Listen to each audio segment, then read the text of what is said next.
Hello दोस्तों, कैसे हो आप सभी। आई होप कि आप बहुत ही बढ़िया होंगे। दोस्तों, आज के इस वीडियो में हम बात करने वाले हैं मायोकार्डियल इन्फेक्शन की। तो मायोकार्डियल इन्फेक्शन क्या है, इसको आज हम देखने वाले हैं। तो दोस्तों, यदि आपने अभी तक हमारे चैनल को सब्सक्राइब नहीं किया है तो चैनल को सब्सक्राइब करें एंड बेल आइकन को प्रेस करें, क्योंकि हमारे इस यूट्यूब चैनल पे आपको नर्सिंग के जो भी सब्जेक्ट हैं उनकी रिकॉर्डेड क्लास हैं मिलने वाली हैं। तो चलिए दोस्तों, स्टार्ट करते हैं।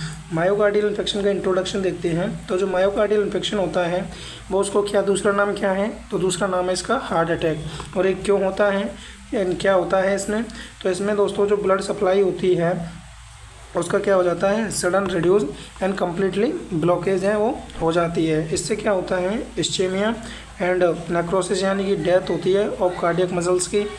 इसके बाद में अब हम देखते हैं इसके डेफिनेशन के बारे में। तो इसकी डेफिनेशन है, मायोकार्डियल इन्फेक्शन इज़ द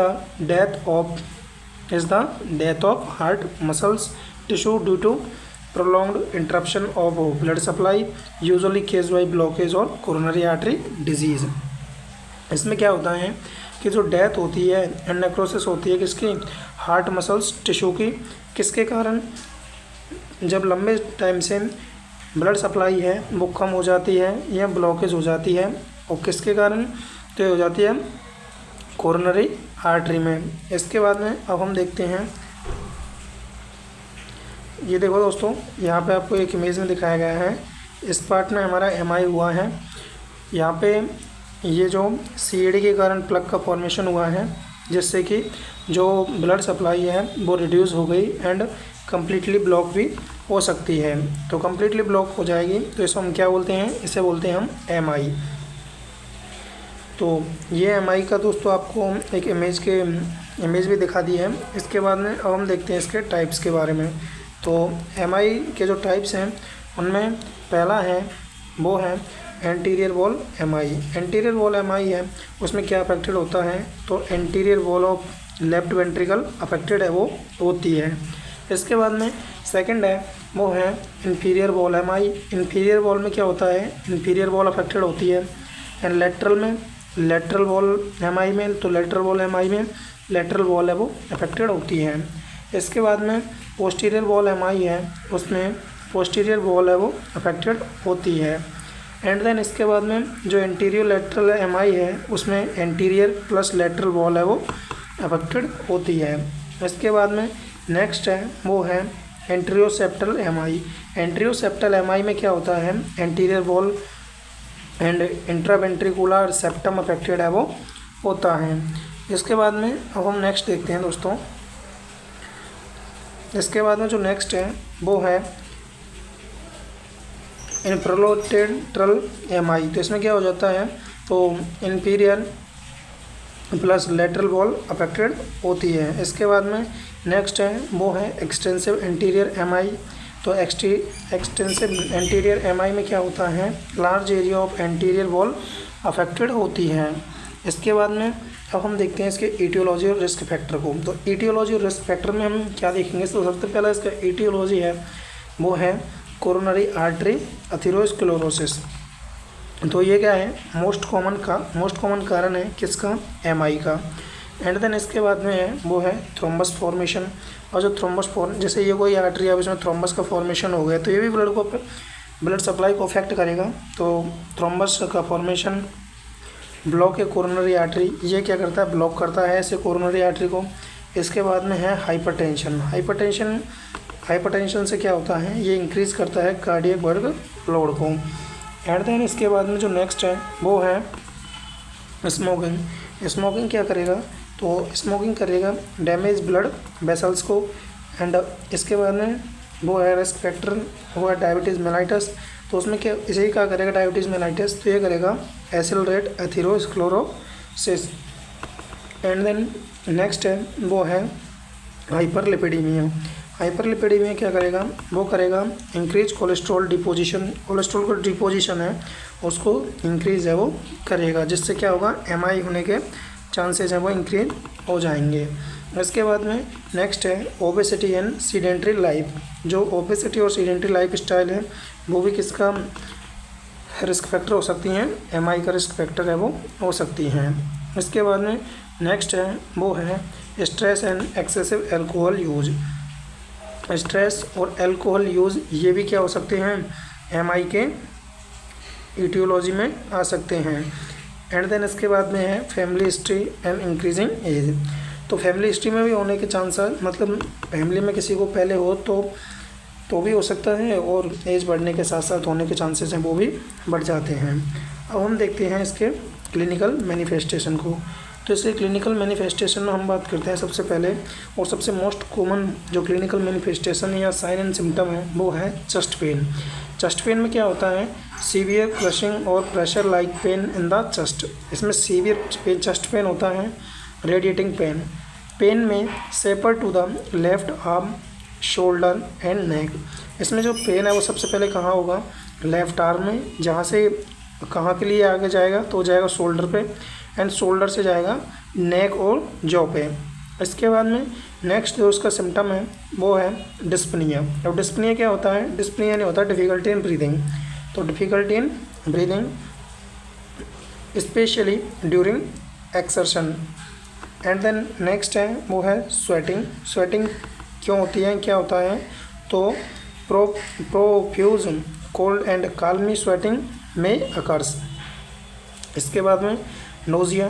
तो नोजिया एंड वोमिटिंग में भी प्रेजेंट, इसमें नोजिया और वोमिटिंग दोनों हैं वो प्रेजेंट होते हैं। नोजिया और वोमिटिंग दोस्तों ये कॉमन सिम्टम है, कॉमन साइन सिम्टम है, इनको हम किसी भी डिजीज़ में है वो ऐड कर सकते हैं। इसके बाद में जो इसका नेक्स्ट साइन सिम्टम या क्लिनिकल मैनिफेस्टेशन है वो है वीकनेस। वीकनेस क्यों होगी, एक्सट्रीम फटीग एंड वीकनेस में अकर्स। इसमें एक्सट्रीम फटीग एंड वीकनेस होती है। एंड पाल्पिटेशन हो सकता है, फास्ट और इरेगुलर हार्ट बीट में भी फेल्ट। इसमें क्या होता है, फास्ट और इरेगुलर है वो हार्ट बीट हो जाती है। अगला है वो है एंजाइटी, और सीवियर एंजाइटी और फियर ऑफ इम्पेंडिंग डेथ में अकर्स। इसमें क्या होता है, सीवियर एंजाइटी है वो हो सकती है। एंड देन अब हम देखते हैं इसके डायग्नोस्टिक एवेलुएशन को। तो इसके डायग्नोस्टिक एवेलुएशन में हम क्या कर सकते हैं, ईसीजी कर सकते हैं। अब ईसीजी में हमें क्या चेंजेस देखने को मिलेंगे, तो ईसीजी में हमें चेंजेस देखने को मिलेंगे एसटी सेगमेंट एवेलुएशन या डिप्रेशन, टी वेव इन्वर्जन और पैथोलॉजिकल क्यू वेव। तो एमआई में हमें क्या देखने का मिलेगा ईसीजी में, तो एमआई में जब हम ईसीजी करेंगे तो हमको देखने का मिलेगा कि एसटी सेगमेंट का एवेलुएशन हो सकता है या डिप्रेशन हो सकता है, और टी वेव इन्वर्जन हो सकता है, एंड पैथोलॉजिकल क्यू वेव है वो इसमें प्रेजेंट हो सकती है। इसके बाद में नेक्स्ट जो हम इसमें टेस्ट कर सकते हैं वो है कार्डियक बायोमार्कर।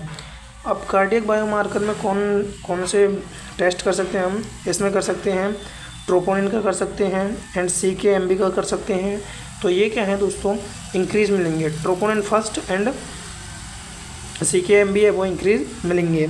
इसके बाद में नेक्स्ट जो इसमें टेस्ट आएगा या वो है इकोकार्डियोग्राफी। इकोकार्डियोग्राफी वो क्या करता है, assess wall motion abnormality and cardiac function.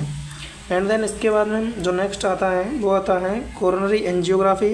अब कोरोनरी एंजियोग्राफी में क्या होता है, identifies the site and severity of the coronary artery blockage. इसमें हम क्या करते हैं, आइडेंटिफाई करते हैं साइट और सीवियरिटी को कोरोनरी आर्टरी ब्लॉकेज के को। इसके बाद में अगला जो डायग्नोस्टिक एवेलुएशन है वो है चेस्ट एक्सरे। चेस्ट एक्सरे क्या करता है, help assess heart failure and other chest condition. तो ये क्या करता है, असेस करता है किसको, हार्ट फेलियर और अदर चेस्ट कंडीशन। इसके बाद में जो नेक्स्ट है वो है ब्लड टेस्ट। ब्लड टेस्ट में हम कौन कौन से कर सकते हैं, तो ब्लड टेस्ट में हम कर सकते हैं CBC कर सकते हैं, लिपिड प्रोफाइल कर सकते हैं, ब्लड ग्लूकोज कर सकते हैं, एंड इलेक्ट्रोलाइट्स को देख सकते हैं, एंड रीनल फंक्शन टेस्ट है वो कर सकते हैं। रीनल फंक्शन को RFT कहते हैं, रीनल फंक्शन टेस्ट। इसके बाद में अब हम देखते हैं नेक्स्ट, तो इसकी पैथोफिजियोलॉजी को देखते हैं। तो इसकी पैथोफिजियोलॉजी है, अब हम देखते हैं इसकी पैथोफिजियोलॉजी को। तो इसकी पैथोफिजियोलॉजी में क्या है, सबसे पहले क्या होता है, एथेरोस्क्लेरोटिक प्लग का प्लग है वो रप्चर होगा, एंड प्लेटलेट एग्रीगेशन होगा। तो प्लेटलेट के एग्रीगेशन होने से क्या बनेगा, तो प्लेटलेट जब एग्रीगेट होंगी तो थ्रोम्बस का फॉर्मेशन होगा, और थ्रोम्बस को फॉर्मेशन होगा तो क्या होगा, कोरोनरी आर्टरी ऑक्लूजन होगा।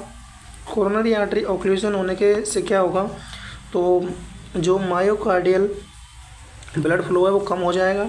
अब मायोकार्डियल ब्लड फ्लो कम होने से इस्चेमिया यानी ऑक्सीजन की कमी होगी। अब इस्चेमिया होने से क्या होगा, इस्चेमिया होने से प्रोलॉन्ग्ड इस्चेमिया होगा, यानी पहले इस्चेमिया उसके बाद में प्रोलॉन्ग्ड इस्चेमिया।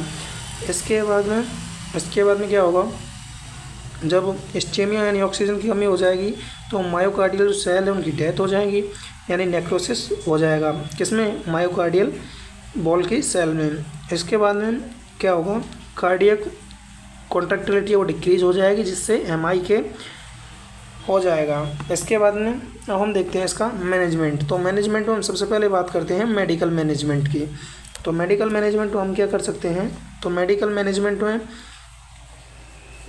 सबसे पहले हम क्या कर सकते हैं, ऑक्सीजन दे सकते हैं। तो गिव इफ हाइपोक्सेमिया और respiratory distress in is present. यदि पेशेंट में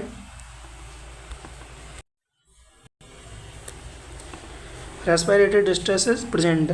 इसके बाद में हम एस्पिरिन दे सकते हैं। एस्पिरिन क्या है दोस्तों, एक टैबलेट है जो कि एंटी प्लेटलेट होती है, जो कि प्लेटलेट के एग्रीगेशन को डिक्रीज करती है। P2x12 इनहिबिटर्स दे सकते हैं। ये भी दोस्तों एंटी प्लेटलेट ड्रग्स हैं, जिसमें क्लोपिडोग्रिल एंड टिकारेलोर आते हैं, जो कि क्या करती हैं, रिड्यूस फर्दर क्लॉट फॉर्मेशन। इसके बाद में अगली जो ड्रग्स है वो है नाइट्रोग्लिसरिन। नाइट्रोग्लिसरिन क्या करती है, रिलीव इस्चेमिक चेस्ट पेन को रिलीव करती है। इसके बाद में एंटी कोगुलेंट दे सकते हैं। एंटी कोगुलेंट में कौन से हैं, heparin, prevent thrombus extension. Heparin के बाद में अब हम देखते हैं नेक्स्ट, तो हम देखते हैं इसमें क्या हो सकता है। और तो इसमें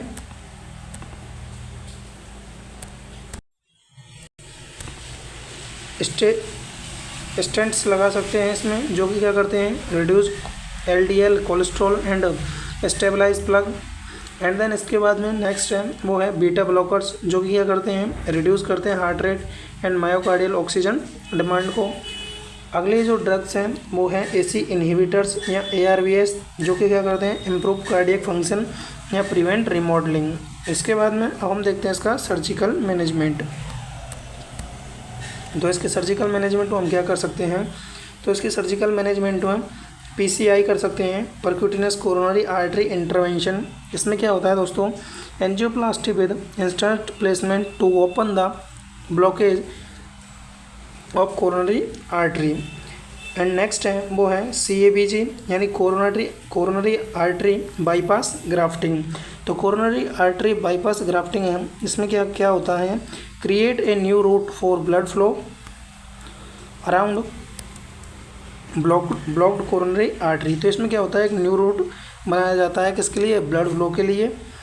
एंड देन इसके बाद में जो थर्ड है वो है emergency PCI preferred perfusion reperfusion treatment for eligible acute STEMI patients when available promptly. इसके बाद में नेक्स्ट है वो है थ्रोम्बस एस्पिरेशन, जिसमें may be considered selectively in patients with large coronary thrombus burden. इसके बाद में अब हम देखते हैं हमारे नर्सिंग मैनेजमेंट को। तो नर्सिंग मैनेजमेंट है वो हर डिजीज़ में इम्पोर्टेंट होता है। तो इसमें हम क्या कर सकते हैं, monitor vital sign and ECG कर सकते हैं, provide bed rest and reduce activity कर सकते हैं, administer O2 and prescriptive drugs कर सकते हैं। और क्या कर सकते हैं नर्सिंग मैनेजमेंट, हम assess and relieve chest pain, monitor for arrhythmias and shock and maintain IO and fluid balance. इसके बाद में नेक्स्ट हम देखते हैं रिड्यूस एंजाइटी कर सकते हैं हम पेशेंट को सपोर्ट प्रोवाइड करके, and provide diet and lifestyle education दे सकते हैं। अब हम देखते हैं नर्सिंग डायग्नोसिस के बारे में। तो नर्सिंग डायग्नोसिस में acute pain related to myocardial ischaemia. And second जो नर्सिंग डायग्नोसिस है वो है decrease cardiac output related to impaired myocardial infection and activity intolerance related to imbalance between oxygen supply and demand, anxiety related to threat of death and illness, risk for decreased cardiac tissue perfusion related to coronary artery obstruction। तो दोस्तों ये थी आज की class जिसमें मैंने की आपको मायोकार्डियल इन्फेक्शन यानी एमआई या हार्ट अटैक के बारे में जो भी डिटेल थी वो आपको प्रोवाइड की है। दोस्तों वीडियो कैसी लगी ये कमेंट बॉक्स में अपना रिस्पॉन्स ज़रूर दें एंड ऐसे ही और वीडियो देखने के लिए हमारे चैनल को सब्सक्राइब करें एंड बेल आइकन को प्रेस करें, क्योंकि हमारे इस चैनल पे आपको नर्सिंग के सभी सब्जेक्ट के जो भी टॉपिक्स हैं उनके रिकॉर्डेड क्लास है वो आपको मिलने वाली है। तो आज के लिए इतना ही दोस्तों, मिलते हैं नेक्स्ट वीडियो में। Thank you.